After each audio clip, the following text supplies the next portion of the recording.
Hello friends, जय Shri Mahakal. Welcome back जो blog. आप सभी का स्वागत है जो की दुनिया में। आज मिलते हैं फिर एक नए ब्लॉग के साथ, नई वीडियो के साथ। मेरी मॉर्निंग की शुरुआत होती है किट्टू के साथ। किट्टू ने मुझे आवाज़ दी थी, वो बाहर खड़े होकर चाय पी रही, बोली तू चाय पी ले। मैंने कहा नहीं, मैं नहीं पी रही चाय। और सपना इधर साफ़ सफाई करी। मैंने कहा सपना पहले पानी निकलने दो, उसके बाद में इस पानी डालना, और नहीं तो और पानी भर जाएगा। फिर उसके बाद मैं अंदर आ गई थी, नहा के फिर हुई, तो मैं अपना काम करने के लिए बैठ गई थी। फिर किट्टू ने मुझे आवाज़ दी थी, क्योंकि किट्टू ने बोला कि जल्दी से आ जा, मैं जा रही हूँ। तो मैं जल्दी से अपना काम छोड़ के किट्टू के पास आई, और मैं और किट्टू दोनों ही इमोशनल हो गए थे। मैंने कहा नहीं यार, सैड मत हो, फिर आना जल्दी से ना, फिर हम खूब इन्जॉय करेंगे। फिर हमने नैना को भी बुला लिया था, नैना भी हमारे साथ में आ गई थी, और फिर हम लोग खड़े हो गए थे, हम लोग आपस में बातचीत करने लगे थे। और किट्टू की आंखों में आंसू आ रहे थे, मेरे भी। मैं दोनों ही बहुत ज़्यादा सैड हो गए थे। फिर उसके बाद हम आए, हमने कहा चल कोई बात नहीं, सैड मत हो। फिर इधर आए तो भाई भाभी, दोनों भाभी से मतलब किट्टू मिली, भाभी ने पैर वैर छुए। फिर इधर दादी आ गई थी, तो दादी से भी किट्टू बातचीत करने लगी। दादी बोली ले जाने लगी, तो किट्टू ने कहा हाँ दादी। फिर उसके बाद किट्टू को छोड़ने के बाद फिर भाई मैं आ गई थी घर पर, और घर आके देखा तो मतलब मम्मी लेटी हुई थी, मम्मी सो रही थी। मतलब खाना खा पी के हम लोग भी लेट गए थे। पापा की इधर मालिश चली थी, तो बस मम्मी देख रही थी, और मैं खाना खा के लेट गई थी। और मैं सो गई थी। जब सो गई थी तो आज तो इतनी देर तक सोती रही, क्योंकि वैसे ना ये होता है कि किट्टू आवाज़ दे रही है कभी कुछ, तो बस इस वजह से सोती नहीं थी दिन में। अब दिन में सो गई थी ना, तो उठी तब तक देखा तो पापा मंदिर के लिए रेडी हो गए थे। पापा को चाय वगैरह दे रही थी, और पापा जा रहे थे मंदिर। पापा के कपड़े चेंज कर दिए थे, घर वाले कपड़े निकाल दिए थे, फिर पापा को मंदिर वाले कपड़े पहनाए, और पापा मंदिर के लिए रेडी हो गए थे। पापा अपनी व्हीलचेयर पर बैठ के जा रहे थे, तो पापा को बहुत समझाया कि आज मंदिर मत जाओ, बहुत ज़्यादा पानी भरा है। लेकिन पापा मानते नहीं है। फिर ना कैसे भी करके भैया ने उनको निकाला, और फिर पापा को मंदिर लेकर गए। पता ना, हमारे यहाँ ना मतलब सारी गली सही हो सकती है, लेकिन हमारी गली सही नहीं हो सकती। कोई सुनवाई नहीं करता। नगर पालिका जाओ तो वो नहीं सुनते हैं, किसी से कहो तो वो नहीं सुनता है, हमारे यहाँ का मेंबर तक नहीं सुनता, तो चेयरमैन तो क्या ही सुनेंगे। सबसे कह के देख लिया, कोई नहीं सुनता है। फिर उसके बाद ना पापा मंदिर जा चुके थे, तो मैं और मम्मी फ्री बैठे हुए थे। फिर उसके बाद ना मम्मी बोली ककड़ी खाओगी? मैंने कहा नहीं, मैं नहीं खाऊंगी। मम्मी बोली खा, हर चीज़ को खाया करो, खा के देखो एक बार कैसी लगती है। मैंने कहा ठीक है। फिर मम्मी ने ना मसाला निकाले, तो मैं और मम्मी मसाले से खा रहे थे। साथ में ना दीदी से वीडियो कॉल चल रही थी, तो दीदी भी मुझसे बोलने लगी खाया करिए, ये सब कुछ ना बहुत अच्छा होता है गर्मियों में। इनसे ना मतलब पानी की कमी होती है, खीरा हुआ, ककड़ी हुई, ये सब चीज़ खाया करो। मैंने कहा ठीक है भाई।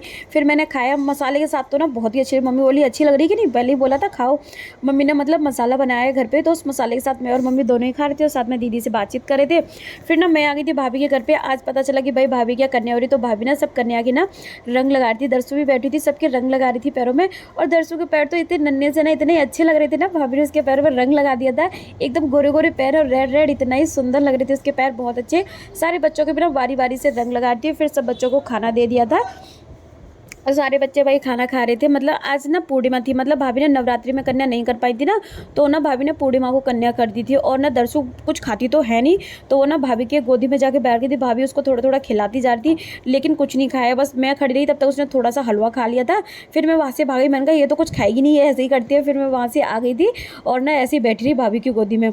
वहाँ से ही आके देखा तो भाई मम्मी बैठी हुई थी, और मम्मी मम्मी बाहर बैठी हुई थी। फिर मैं ना मम्मी को बोली थी, मैंने कहा मम्मी देखो मेरे कैसे पिंपल निकल आए हैं।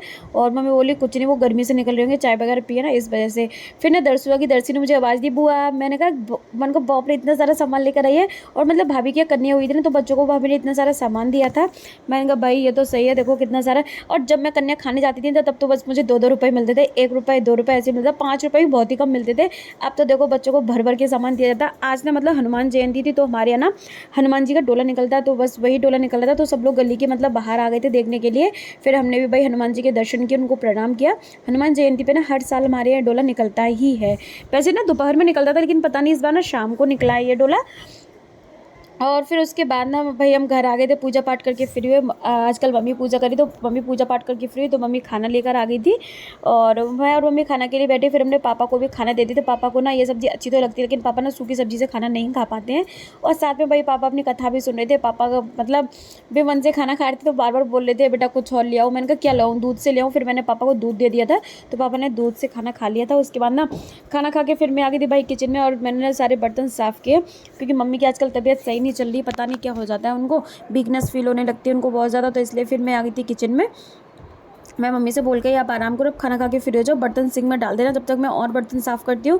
फिर मैंने सारे बर्तन साफ़ कर दिए थे, और फिर मैं और भी काम करने लगी थी, क्योंकि बहुत सारा काम हो जाता है रात को भी, क्योंकि भैया आते हैं तो फिर वो दूध वगैरह लेकर आते, तो फिर दूध गर्म करना पड़ता है, ढेर सारे काम होते हैं। फिर उसके बाद मैंने ना जल्दी से दूध रख दिया था गैस पर, क्योंकि पापा को अभी खाना के बाद ना दूध भी चाहिए होता है। तो मैंने दूध मतलब इधर बर्तन भी साफ़ करती जाती थी, इधर दूध भी रख दिया था, और दूध रख दिया था मैंने। मतलब बहुत ही कम पानी डालती हूँ, पापा के लिए पानी नहीं डालती मैं दूध में। फिर दूध ठंडा करके मैंने पापा को दे दिया था और रूम में आई तो मम्मी ने आवाज़ दी कि जल्दी आ जाओ बीपी देख लेना। मैंने कहा जब तक आप मशीन लगाओ तब तक मैं आ रही हूँ। और इधर आके देखा तो भाई मम्मी का बीपी चेक किया। मम्मी का बीपी ना आजकल बढ़ा हुआ चल रहा है, पता नहीं क्यों। सुबह तो पता है 182 था मम्मी का बीपी, नीचे था 103 था। फिर ना अब जब बीपी की गोली खा ली तब मम्मी का 160 कुछ रह गया था। फिर उसके बाद ना मम्मी दे रही थी पापा को दवा। मतलब मम्मी पापा दोनों को ही मतलब बीपी की प्रॉब्लम है। मम्मी का बीपी हाई बहुत जल्दी हो जाता है। हम ना पता है मम्मी के साथ कोई भी बात मतलब टेंशन वाली शेयर नहीं करते, क्योंकि हमें पता है मेरी मम्मी का बीपी बहुत जल्दी बढ़ता है। फिर मम्मी ने पापा को दवा दे दी थी, पापा अपनी दवा वगैरह खा रहे थे, मैं भी दूध लेकर आ गई थी। फिर हम लोग सो गए थे। Thank you for watching my videos friends. Like करो, शेयर करो, ज़्यादा से ज़्यादा मुझे सपोर्ट करो, मेरे चैनल को सब्सक्राइब करो, मेरे वीडियोज़ को लाइक करना मत भूलो। कल मिलते हैं फिर एक नए ब्लॉग के साथ, नई वीडियो के साथ। Thank you.